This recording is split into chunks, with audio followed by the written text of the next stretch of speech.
প্রশ্ন হলো, আমাদের সমাজে দেখা যায় স্বামী মারা গেলে স্ত্রী 40 দিন সাদা কাপড় পরতে হয়, এ বিষয়ে যদি কিছু বলতেন।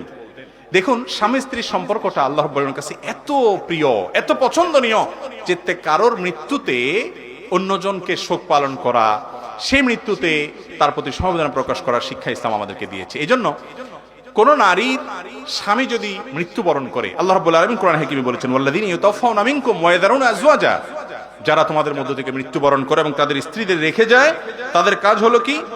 তাদের কাজ হলো ইয়াতারাব্বাসনা বিআনফুসিহিন্না আরবাআতা আশহুরিন ওয়া আশরা, তারা 4 মাস 10 দিন পর্যন্ত কি করবে?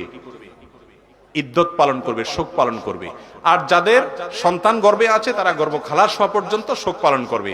এই শোক পালন করাকালীন সময়টাতে স্বামী মারা যাওয়ার পরে 4 মাস 10 দিন পর্যন্ত নারী কি কি করবে না?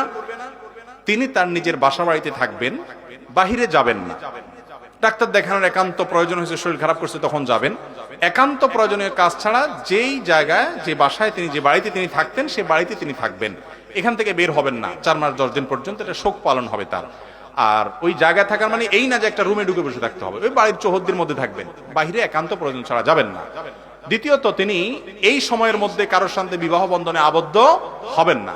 তৃতীয়ত, কারো স্বামী মারা গেলে 4 মাস 10 দিন পর্যন্ত এই শোক পালনের সময়টাতে তিনি সাধারণ যে জীবন চলার তার পদ্ধতি আছে সেটার বাইরে অতিরিক্ত কোনো সাজগোজ করবেন না। বিয়ে শাদীতে গেলে, বেড়াতে গেলে যেটা করতেন এটা করবেন না, যেমন স্বর্ণ গহনা ইত্যাদি, আপনার অলংকার ইত্যাদি ব্যবহার করা, এবং আরো বিভিন্ন রকমের যে এক্সট্রা সাজগোজ আছে সেগুলো করবেন না।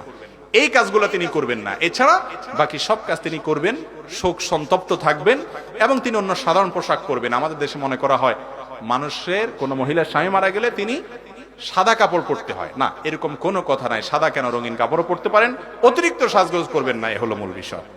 মনে থাকবে তো ইনশাআল্লাহ? আর এটা 40 দিন নয়, বরং 4 মাস 10 দিন।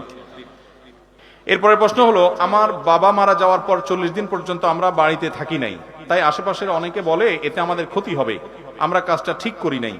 মানুষের এই ধারণা ইসলামের দৃষ্টিকোণ থেকে কতটুকু যুক্তিযুক্ত? বাবা মা মারা যাওয়ার পরে সে বাড়িতে 40 দিন থাকে নাই, এই জন্য বলে ক্ষতি হবে? কত যে মানুষ কথা বলতে জানে, আল্লাহ জানে। মা বাপ মারা গেলে সে বাড়িতে 40 দিন কেন, 40 মিনিটও থাকতে হবে, এরকম কোনো বাধ্যবাধকতা নাই।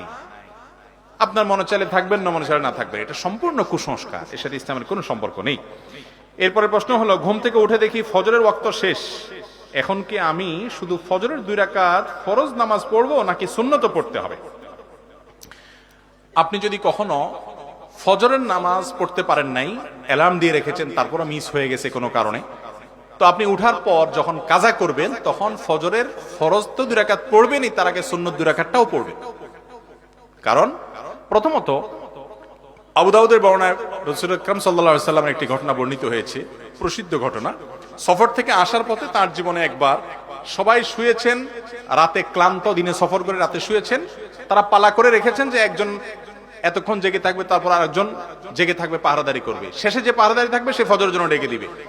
তো এই টাইমে যে সাহাবীর দায়িত্ব ছিল ওই আল্লাহর বান্দা, তার একটু ঘুম বেশি এসে গেছে, তিনি পরের জনকে আর ডাকতে পারেন নাই, যার কারণে সবাই ঘুমেছিল, রাসূল আকরাম সাল্লাল্লাহু আলাইহি ওয়াসাল্লাম সহকারে।